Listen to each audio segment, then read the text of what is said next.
Hello everyone, WallaceMan105 here today with a fresh, juicy new snapshot for Minecart experiments. Today's snapshot, 24w34a, is chock full of a lot of stuff tweaked to experiments, item components, etc. But, you know, we're really here just for the Minecart stuff, so let's dig right in. Looking at the Minecart specific changelog here, it's actually pretty slim in text, but massive in impact. Last week's debut of the new Minecart codebase had solid performance out the gate, but there were a few behaviors that didn't quite imitate one-to-one from the old code. Today's snapshot is mostly about bridging those gaps. Let's run through these one at a time and check out how they compare. The last one on the list is the first and easiest one for us to test, and it's the phasing.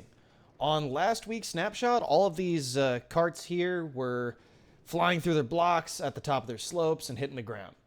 We can see that now, while they do derail at the top of their slopes, they collide properly with the block and fall back onto the track.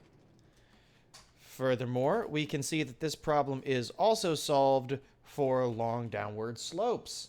Another improvement is cart placements, which no longer have that weird hiccup where they stop and then they get placed in whatever direction they need to go in. This works for corners and slopes, which is going to be quite useful when we get to that in a moment.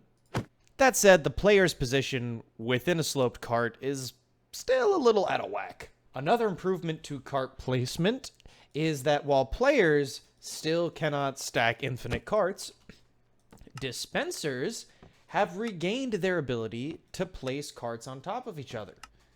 This and our next change are fantastic for players looking to build storage techs and other bits of movement. Next up is position snapping. Now, in the debut of this codebase, carts would always snap to the center of any rail they landed on, regardless of their position while they were falling. That's now been tweaked to mimic the old behavior, which will help ensure that piston bolts continue to function. Woo! My biggest issue with the new behavior last week was the lack of consistency on dip stops, like this one. That has been tweaked, but unfortunately there is still an issue.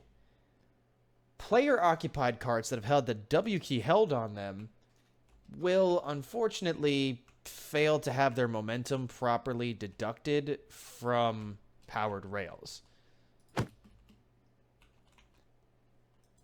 me see if I can properly demonstrate that here. So here we can see that if I start with the cart on the depowered rail and then I hold W for just a moment, I'll begin bouncing around like these are regular rails instead of powered rails. So they're clearly not deducting the momentum they're supposed to here. And if I go ahead and head back this way, you'll see that that behavior persists now that it's happened. So some sort of tag or data value on the cart changes once it gets the W key held, and that is messing with momentum being subtracted on opposing slopes, or as I call them, dip stops. So the behavior seems to be smoother, but it hasn't actually fixed the problem.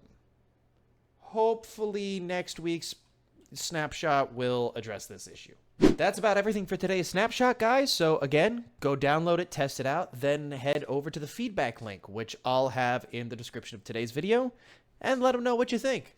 Remember to be constructive, and huge shout out to the developers for listening to players' concerns and making the required changes this week. We see you. We love you. Until next time, guys, this has been Wallace, and remember to take it easy.